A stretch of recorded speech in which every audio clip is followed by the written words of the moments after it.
اس لیے یہ چند دن کی دنیا ہے، عیش و آرام سے گزر جائے گی، لیکن یہ خیال کرو کہ آخرت کیسے گزرے گی، آخرت کی گھڑیاں کیسے گزرے گی۔ یہاں تو گزر گیا، ہم نے گزار لیا، یہ جتنے یہ دوست بیٹھے ہیں بچوں کو نکال کر، یہ ہم سب بونس میں ہیں، یہ ہمارا سارا بونس ہے۔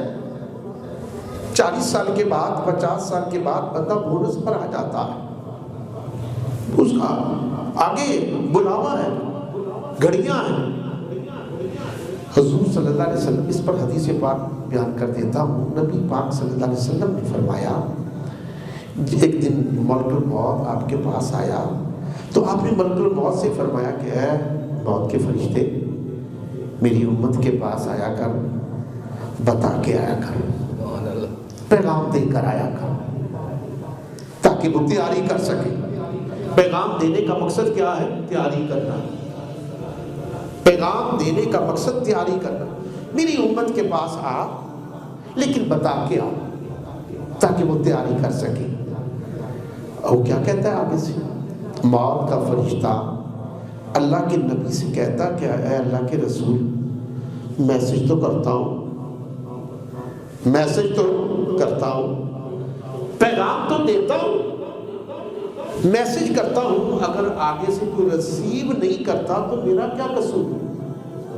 پیغام تو دیتا ہوں، اگر میرے پیغام پر کوئی کان نہیں دھرتا تو میرا کیا قصور؟ فرمایا کیا پیغام دیتا؟ اے اللہ کے رسول، یہ میرے پیغام ہی تو ہے۔ آنکھوں کی بینائی کم ہو گئی، یہ میرا بلاوا ہے۔ آنکھوں کی بینائی کم ہو گئی، یہ میرا بلاوا ہے۔ کانوں کی سماعت کم ہو گئی، یہ میرا بلاوا ہے۔ کھا کھا کر دانتوں میں کیڑے لگ گئے، اتنا کھاتے کہ دانتوں میں کیڑے لگ جاتے۔ پھر موت کا فرشتہ کیا کہتا ہے؟ یہ میرا بلاوا ہی تو ہے کہ آج تیرے دانتوں میں کیڑے پڑ گئے، کل تیرا جسم کا حال یہ ہوگا۔ یہ میرا بلاوا تو ہے، یہ سب کچھ میرا بلاوا ہے۔ تجھے شوگر ہو گئی، میرا بلاوا۔ تجھے بلڈ کینسر ہو گیا، میرا بلاوا۔ تو لمبی بیماری میں مبتلا ہو گیا، یہ میرا بلاوا۔ تجھے بیماری کا سامنا کرنا پڑا، یہ میرا بلاوا۔ اللہ کہ رسول صلی اللہ علیہ وسلم، میں نے تو اتنے میسج کیے ہیں، آنے والے کو میں نے اتنے میسج کر دیے، اگر وہ ریسیو نہیں کرتا تو میرا کیا قصور؟ میں نے اتنے پیغام بھیج دیے ہیں، اگر وہ پیغام کو نہیں سنتا، اس پر توجہ نہیں دیتا تو میرا کیا قصور؟ مالک میں نے تو، اے رسول میں نے تو بتا دیا، میں نے تو سمجھا دیا۔ تو کتنے پیغام موت نے ہمیں دے دیے۔ اپنی عمروں کو دیکھو، پھر پیغام دیکھو، کوئی کسی مرض میں مبتلا، کوئی کسی مرض میں مبتلا، کوئی کسی مرض میں مبتلا، کوئی کسی مرض میں مبتلا، کوئی کمزور ہو گیا، کوئی نڈھال ہو گیا۔ یہ سارے کے سارے اس کے پیغام ہیں کہ اب بھی وقت ہے، سمجھ جا، اب بھی بلاوے کا وقت آ رہا ہے، سمجھ جا، میں تیرے سر پر کھڑا ہوں، اب بھی سمجھ جا۔ لیکن انسان کیا کرتا ہے؟ انسان دیکھیے، یہ دنیا کے جتنے بھی کام ہیں بڑی عقل مندی سے کرتا۔ ہم کوئی کاروبار شروع کریں تو عقل مندی کا مظاہرہ کرتے ہیں، آپ سے بھی مشورہ کیا، آپ سے بھی مشورہ کیا، آپ سے بھی مشورہ کیا، بچوں سے بھی مشورہ کیا، دوست احباب سے بھی مشورہ کیا، خاندان سے بھی مشورہ کیا، میں یہ کام شروع کرنے والا ہوں۔ اس کام شروع کرنے میں ہم کتنی سوچ و بچار کرتے ہیں کہ اس میں نقصان نہ ہو جائے، اس میں نقصان نہ ہو جائے، فائدہ ہو جائے۔ تو انسان کتنا عقل مند ہے دنیا کے معاملے میں، وہ کیا کرتا ہے؟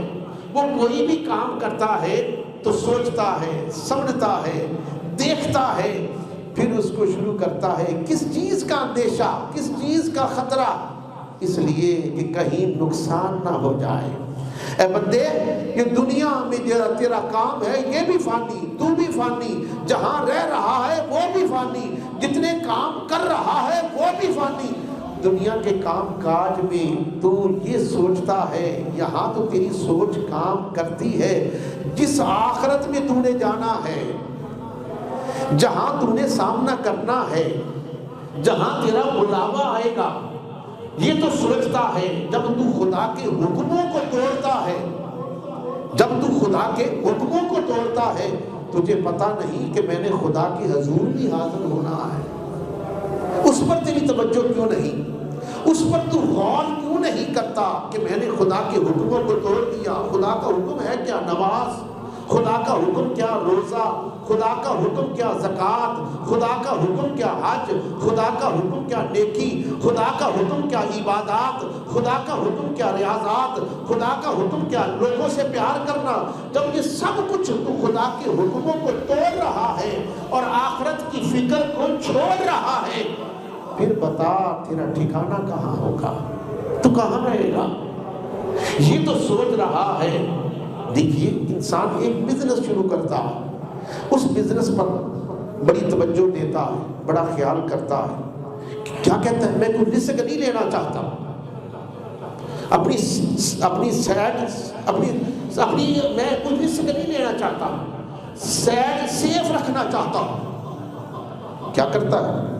اگر ہم حج پر جاتے ہیں، ٹھیک ہے، فلائٹ کا ٹائم ہے 7 بجے، فلائٹ کا ٹائم 7 بجے، تو ہم رسک نہیں لیتے، کیا کہتے ہیں؟ ہم نے 2 گھنٹے پہلے پہنچنا ہے تاکہ ہماری فلائٹ مس نہ ہو جائے۔ یہاں رسک نہیں لے رہے، یہاں ہم رسک نہیں لے رہے۔ انسان حج پر جاتا ہے تو فلائٹ کے رسک ہونے کی ہم رسک نہیں لیتے، ہم 2 گھنٹے پہلے پہنچتے ہیں۔ ہم نے ایک شہر سے دوسرے شہر جانا ہے، ہم نے پہلے ہی انتظام کر لیا کس چیز کا کہ ہمارا راستے کا خرچہ اتنا ہے، ہم اس کو علیحدہ رکھ لیتے ہیں، کچھ پیسے علیحدہ رکھ لیتے ہیں، شاید اس کی بھی ضرورت پڑ جائے۔ کیوں؟ ہم رسک نہیں لینا چاہتے۔ ایک بزنس کو شروع کیا، رسک نہیں لینا چاہتے۔ دنیا کے کام ایک شہر سے دوسرے شہر گئے، رسک نہیں لینا چاہتے، ہم 7 پیسے اور علیحدہ رکھتے ہیں۔